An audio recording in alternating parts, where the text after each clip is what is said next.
topic, the jurisdictional challenges and questions in eastern Oklahoma that have stemmed from the U.S. Supreme Court's decision in McGirt v. Oklahoma. This question will first go to Superintendent Hofmeister.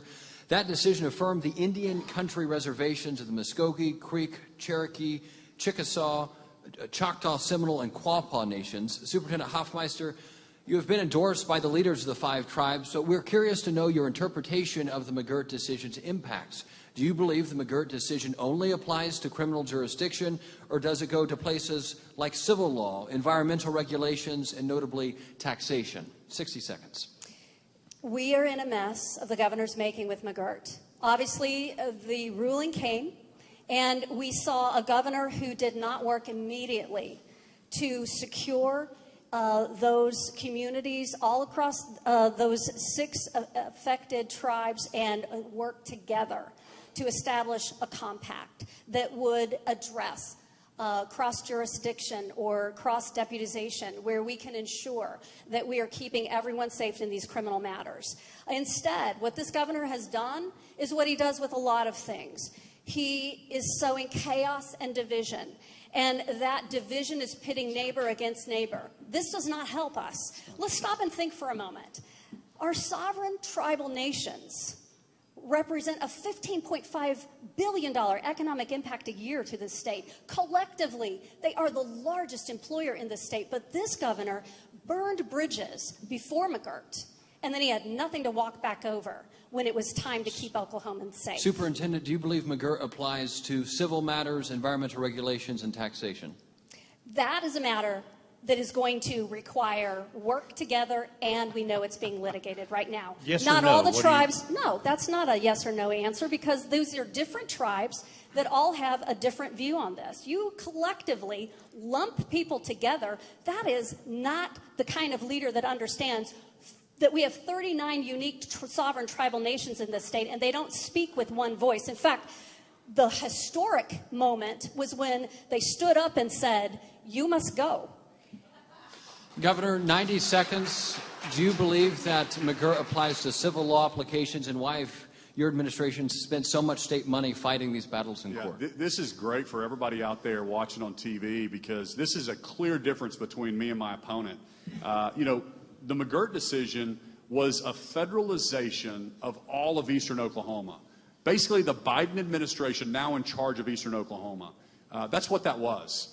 And we're for fairness. We're for equal protection under the law. I don't believe because of race or heritage you should have different punishments, we should all be Oklahomans, in other words. And right now, the answer is very clear.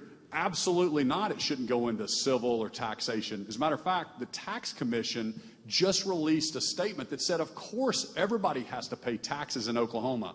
Can you imagine a CEO of a bank in eastern Oklahoma not paying taxes, but a single mom of a different race does? It's not a hard question. We're either all Oklahomans under the same set of laws, or we have a bunch of jurisdictions. She can't even answer that simple question. Is she for Oklahoma, or is she for a scatterboard of jurisdictions in eastern Oklahoma?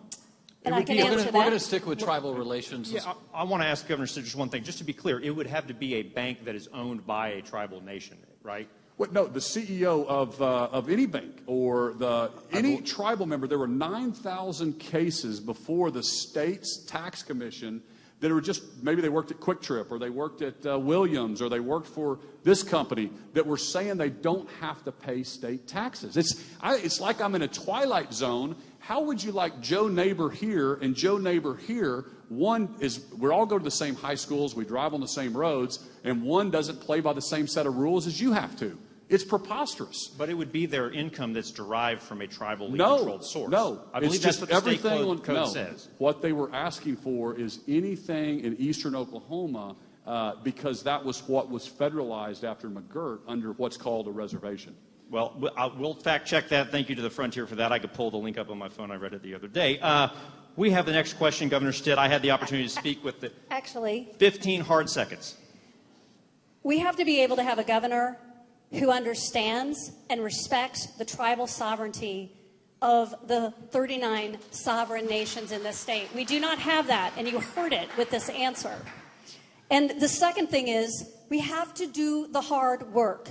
There can be a win-win, but it takes work. With Governor Stitt, there's always a loser. Governor Stitt, 15 hard seconds. Do you believe in tribal sovereignty for the 39 tribes? Well, here's the deal. I'm actually a member of the Cherokee Nation. I'm proud of our heritage. We've got an open door policy, have lots of great friends that are tribal members. So, again, yes, we all want to work together. But does that mean that I don't believe in Oklahoma's rule of law and the district attorneys in Tulsa being able to prosecute all crimes the same? That actually protects tribal members. Talk to the police and the law enforcement, the lawlessness going on. We have to have one set of rules. It's common sense. I don't understand why people don't get that. Well, let me ask you just again, yes or no. I gave her a yes or no to you. Do you believe in and respect and acknowledge the tribal sovereignty of those tribes? The federal government calls it domestic dependent sovereigns. And so absolutely, yes. They have sovereignty over what they have sovereignty over. It's a confusing question for all of us. But the Castro case that we won basically said that, yes, you have land, but it's still inside the borders of the state of Oklahoma. That's a big question. Are we Oklahomans, or we have 6 different jurisdictions? I think this is a very important question for people at home to understand the differences between you, my opponent and I. Well, that's why we're asking about it, and I've got a question for you, sir. I had the opportunity to speak with the leaders of the 5 tribes just the other day, and I asked them, what question would you ask if you were me of Governor Stitt? And they all basically had the same thing to say. They said, when are you going to sit down with them and have actual, meaningful conversations to find common ground and rebuild your administration's strained relationship with tribes and tribal citizens? When's that going to happen? Tomorrow at 10 o'clock. They're all on TV watching right now. Let's do it tomorrow at 10 o'clock at my office. At the governor's mansion, or no, at the state capitol. Edmond, or at the state capitol, right in their conference room. The fact that people say that we're not willing to talk is simply untrue. We've got people all the time reaching out behind the scenes, talking to one another, I think I represent Oklahomans as a tribal member and a 4th generation Oklahoman. I'll tell you this, most tribal members I know are pretty independent, and we don't like big bosses telling us what to do or who to vote for. Let Storm and I know when that meeting happens. We'll be there. We don't have to record it, but we'd like to see it happen. Okay, Superintendent Hofmeister, 60 seconds, same question to you. When would you have those conversations, and what specific priorities would you have regarding those topics? When I take over and win this election and step into office, it's triage. And one of the first things that we're going to have to work to restore is the compacts around McGirt. I will work with our new Attorney General to do that, and we will build on the trust and the respect that I've established. Let me say this to every member of a sovereign tribe in Oklahoma. I will not betray the trust we've established. We can have a win-win, and we can do what is right for all Oklahomans. And we know that it takes a will to actually come together and do hard work that we're not going to be able to accomplish in a 60-second answer. But this is the kind of work that requires a leader who can unite people around common ground. Every one of those sovereign nations wants education for their kids, safe and healthy communities, and the infrastructure for great jobs. And we are missing out on building partnerships and growing together, government to government. Thank you.